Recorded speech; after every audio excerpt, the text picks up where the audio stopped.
Hello everyone, welcome back to another video. So आज की video में हम बहुत इंपॉर्टेंट टॉपिक के बारे में डिस्कस करेंगे, दैट इज़ ल्यूकेमिया। इसको हम ब्लड कैंसर भी बोलते हैं। ये मेडिकल सर्जिकल नर्सिंग का टॉपिक है और मेडिकल सर्जिकल नर्सिंग जीएनएम में भी होता है, बीएससी में भी होता है एंड पोस्ट बेसिक में भी होता है। तो सारी क्लासेस के लिए बहुत इंपॉर्टेंट है। हम इसको डिटेल में डिस्कस करेंगे कि इसकी डेफिनेशन क्या है, what are the causes and sign and symptom, types, diagnosis and treatment. Generally भी हमें इसके बारे में पता होना चाहिए कि ब्लड कैंसर एक्चुअल में होता है क्या है, ल्यूकेमिया किसे कहते हैं। तो चलिए शुरू करते हैं आज की video.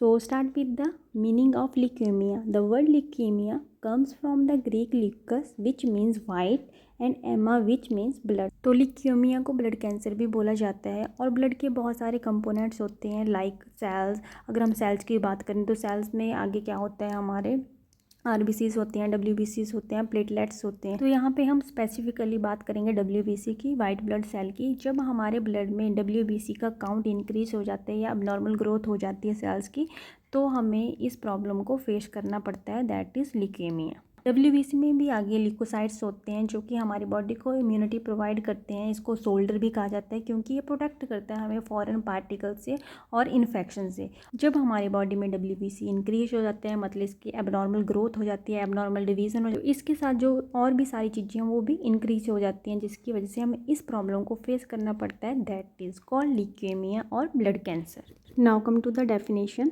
It is a group of malignant disorder affecting the blood and blood forming tissue of the bone marrow, lymph system and spleen।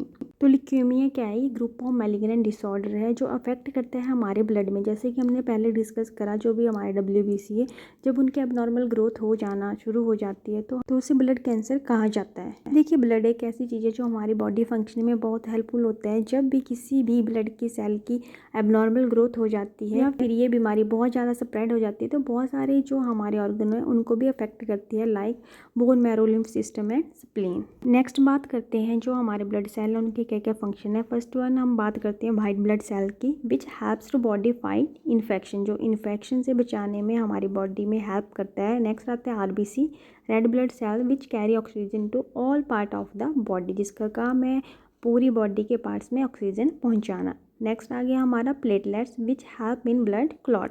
If a person loses a lot of blood, the body can convert yellow marrow to red marrow in order to raise blood cell production। तो ये हमें blood clotting में बहुत help करता है। अब next बात करते हैं etiological factor, what are the causes. ऐसे क्या क्या कारण है जिनसे ये कैंसर हो सकता है।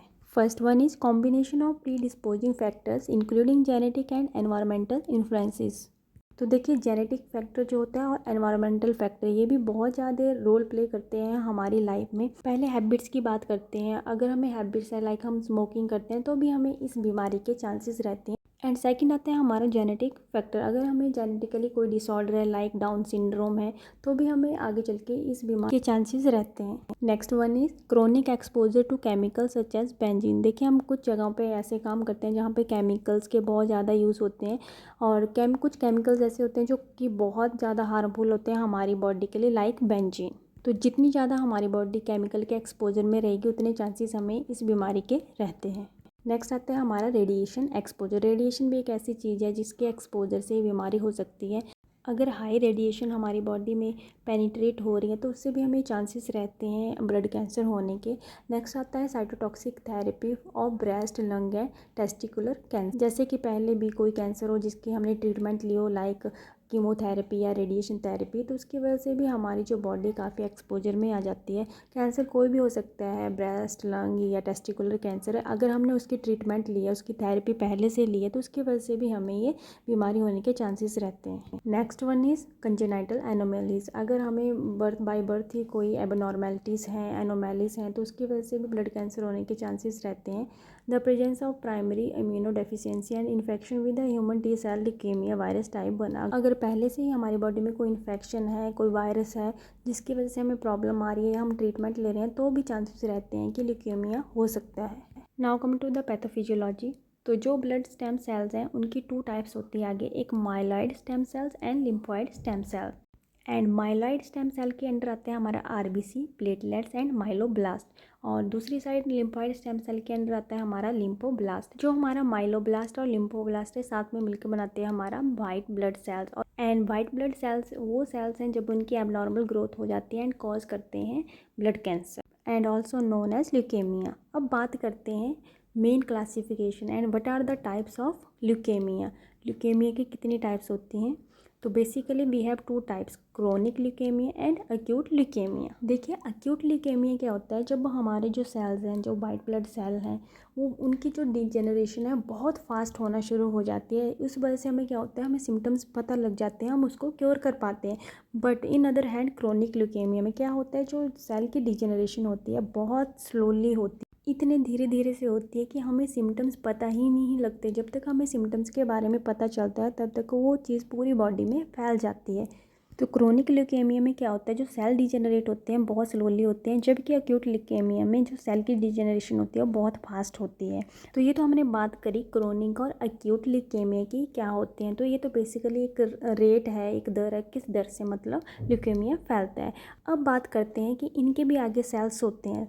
तो क्रोनिक के अंदर और अक्यूट के अंदर भी दो सेल्स होते हैं, लिम्फॉइड एंड माइलॉइड। ठीक है, माइलॉइड सेल्स वो इमेच्योर डब्ल्यूबीसी हैं जो ग्रेजुअली आगे चल के मोनोसाइट और ग्रेनोसाइट में डिवाइड हो जाते हैं। एंड लिम्फोसाइट भी डब्ल्यूबीसी के एक सेल हैं। अगर माइलॉइड सेल में कैंसर हो रहा है तो उसको हम बोलेंगे माइलोजेनेसिस ल्यूकेमिया। अगर लिम्फोसाइट में कैंसर हो रहा है तो उसको हम बोलेंगे लिम्फोसाइटिक ल्यूकेमिया। ओके, तो इस आधार पे ल्यूकेमिया 4 टाइप्स के माने गए हैं, CLL, CML, ALL and AML। अब इन 4 टाइप की हम बात करते हैं। सबसे पहले आती है CLL। तो CLL किसे कहा जाता है, जब क्रोनिक ल्यूकेमिया लिम्फॉइड सेल्स में होता है तो हम बोलेंगे CLL, क्रोनिक लिम्फॉइड ल्यूकेमिया। अगर क्रोनिक ल्यूकेमिया माइलॉइड में हो रहा है तो हम उसको बोलेंगे CML, क्रोनिक माइलॉइड ल्यूकेमिया। वैसे ही अक्यूट ल्यूकेमिया अगर लिम्फॉइड में हो रहा है तो हम उसको बोलेंगे ALL, अक्यूट लिम्फॉइड ल्यूकेमिया। अगर अक्यूट ल्यूकेमिया माइलॉइड सेल में हो रहा है तो हम बोलेंगे AML, acute myeloid leukaemia. So this is all about classification of leukaemia. सो अब बात करते हैं what are the sign and symptoms of leukaemia. So it is depend upon type of leukaemia, किस टाइप का ल्यूकेमिया है। तो यहाँ पे हम कुछ सिम्टम डिस्कस कर लेते हैं। First one is chronic fatigue. तो सबसे पहले हमें क्या फील होना शुरू होगा, वीकनेस एंड लो एनर्जी। हमें वो एनर्जी नहीं होगी जो पहले होती थी। नेक्स्ट आता है हमारा लिम्फ नोड में। तो लिम्फ नोड में क्या दिक्कत आ सकती है, वहाँ पे स्वेलिंग होना शुरू हो जाएगी। नेक्स्ट आता है लीवर एंड स्प्लीन। जब ये कैंसर बहुत ज़्यादा स्प्रेड हो जाता है तो हमारे लीवर और स्प्लीन को भी अफेक्ट करता है, वहाँ पे स्वेलिंग आना शुरू हो जाती है। नेक्स्ट आता है मसल्स एक्स। तो जितनी ज़्यादा वीकनेस होगी उतनी ज़्यादा हमारी मसल्स में पेन शुरू हो जाएगी, मसल पेन बहुत ज़्यादा होगा। नेक्स्ट बात आती है हमारी बोन एंड जॉइंट्स की। तो जो हमारी बोन और जॉइंट्स है वहाँ पे भी पेन और टेंडरनेस शुरू हो जाएगी। और स्किन में क्या होगा, हमारे टीनी रेड स्पॉट्स आना शुरू हो जाएंगे लाइक एलर्जी टाइप। एंड आगे आगे हमारा लंग्स, तो लंग्स में क्या दिक्कत आना शुरू हो जाएगी, शॉर्टनेस ऑफ ब्रीथ, हमें सांस लेने में दिक्कत आना शुरू हो जाएगी। तो ये कुछ सिम्टम है ल्यूकेमियाज के।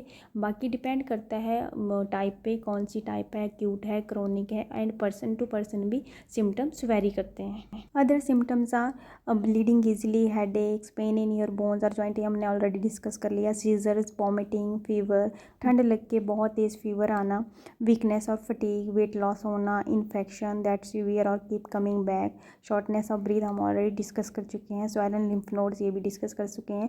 और नाइट स्वेट्स, रात को बहुत ज़्यादा पसीना आना। तो ये भी कुछ सिम्टम है ल्यूकेमिया के। सो this is all about symptoms of leukaemia.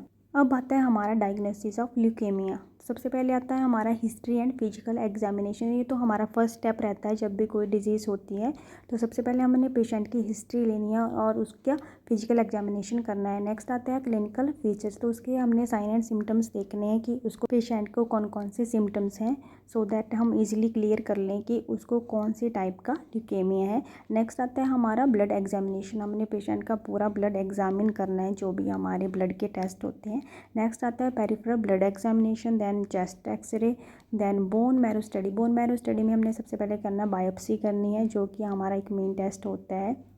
Next आता है हमारा flow cytometry and next one is cytological differentiation and immunophenotyping. इसमें हम कुछ टेस्ट परफॉर्म करेंगे like FISH, RT-PCR and chromosome analysis. तो ये कुछ हमारे टेस्ट हैं जो हम परफॉर्म करते हैं during leukemia, because test report के बाद ही हम डायग्नोज बना सकते हैं कि पेशेंट को कौन सी बॉडी पार्ट ज़्यादा अफेक्ट कर रहा है ल्यूकेमिया से, और कौन सा ल्यूकेमिया है, अक्यूट है, क्रोनिक है। तो ये कुछ टेस्ट हैं जो परफॉर्म किए जाते हैं डायग्नोज करने के लिए। अब बात करते हैं ट्रीटमेंट की। First one is goal is to attain remission. तो सबसे पहले हमारा क्या गोल होता है, जो भी सीरियस पेशेंट है, इल पेशेंट है, उसको रिकवर करना, वो बीमारी जिसको हम कुछ टाइम के लिए ठीक कर सकते हैं। जैसे कि हमें पता है हम कैंसर को इरेडिकेट नहीं कर सकते हैं, बट कुछ टाइम के लिए हम इसको स्टेबल कर सकते हैं कि पेशेंट अपनी जो लाइफ है उसको अच्छे से जी सकता है। नेक्स्ट आता है हमारा कीमोथेरेपेटिक ट्रीटमेंट। तो सबसे पहले जो हमारी ट्रीटमेंट होती है वो कीमोथेरेपी होती है। कीमोथेरेपी के अंडर सबसे पहले आता है induction therapy. Under this attempt to induce और bring remission seeks to destroy leukaemic cells in the tissue, peripheral blood and bone marrow. Patient may become critically ill, provide psychological support as well. तो सबसे पहले हमारा क्या काम होता है, जो भी ल्यूकेमिक सेल हैं टिश्यू में या फिर पेरिफेरल ब्लड में या फिर बोन मैरो में, उनको डिस्ट्रॉय करना। अगर पेशेंट बहुत ज़्यादा इल है, क्रिटिकल इल है, तो हमने उसको क्या करना है, साइकोलॉजिकल सपोर्ट देनी है। तो ये आ गया हमारा इंडक्शन थेरेपी के अंडर। नेक्स्ट आता है हमारा इंटेंसिफिकेशन थेरेपी, जिसमें हम हाई डोज देते हैं। High dose therapy may be given after induction therapy. तो सबसे पहले हम इंडक्शन थेरेपी देते हैं, उसके बाद हम देते हैं इंटेंसिफिकेशन थेरेपी, जिसमें हम हाई डोज देते हैं, जो भी ड्रग होती है उसकी डोज को बढ़ा के देते हैं। नेक्स्ट आता है हमारा consolidation therapy, started after remission is achieved. Purpose is to eliminate remaining leukemic cells that may not be evident. ये थेरेपी हम तब देते हैं जब हमें लगता है कि पेशेंट थोड़ा रिकवर कर रहा है और उसकी बॉडी जो है कीमोथेरेपी को एडॉप्ट कर रही है, तब हम इस थेरेपी को स्टार्ट करते हैं।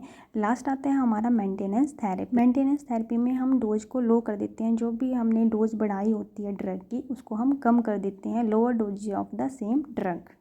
तो कीमोथेरेपी 4 तरह से परफॉर्म की जाती है। जब हमें लगता है कि पेशेंट की कंडीशन क्रिटिकल है, तो हम उसकी डोज को थोड़ा बढ़ा देते हैं। उसके बाद जब हमें लगता है कि जो ल्यूकेमिक सेल है थोड़े कम हो रहे हैं, तो हम उस डोज को कम कर देते हैं और पेशेंट को मेंटेनेंस थेरेपी पे ले आते हैं। कीमोथेरेपी के अलावा और भी ऑप्शंस होती हैं जो हम ट्रीटमेंट में ले सकते हैं, like biological therapy, radiation therapy, supportive therapy, bone marrow transplant. तो ये सारी चीज़ें डिपेंड करती है type of cancer. At last, prevention of leukaemia. So there is no known way to prevent most type of leukemia. तो कुछ types leukaemia की ऐसी हैं जिनको हम प्रिवेंट नहीं कर सकते हैं, बट हमें कुछ चीज़ें ध्यान में रखनी चाहिए, like some types of leukemia can be prevented by avoiding high doses of radiation. हमें मेक श्योर करना है कि हमें हाई डोज रेडिएशन के एक्सपोजर में कम आना है। Next is exposure to the chemical benzene. हमें ऐसी जगह पे काम नहीं करना है जहाँ पे बहुत ज़्यादा केमिकल यूज़ हों या फिर हार्मफुल केमिकल्स यूज़ हों, लाइक बेंजीन। नेक्स्ट आता है हमारा smoking and other tobacco use. तो हमें अपनी हैबिट्स को भी सुधार करना चाहिए, हमें इन चीज़ों को अवॉइड करना चाहिए, लाइक स्मोकिंग, या हम कोई भी ड्रग लेते हैं या टोबैको यूज़ करते हैं। नेक्स्ट आता है certain type of chemotherapy use to treat other cancer. तो ये सारी चीज़ें हैं जो हमें ध्यान में रखनी चाहिए, सो दैट हम इस चीज़ से बच सकें। So that's all about today's topic. I hope ये टॉपिक आपके लिए हेल्पफुल रहेगा, और अब मिलते हैं नेक्स्ट वीडियो में नेक्स्ट टॉपिक के साथ। तब तक के लिए बाय, टेक केयर। चैनल पे नए आए हैं तो चैनल को सब्सक्राइब कर दीजिएगा, वीडियो को लाइक शेयर कमेंट कर दीजिएगा। Thanks for watching.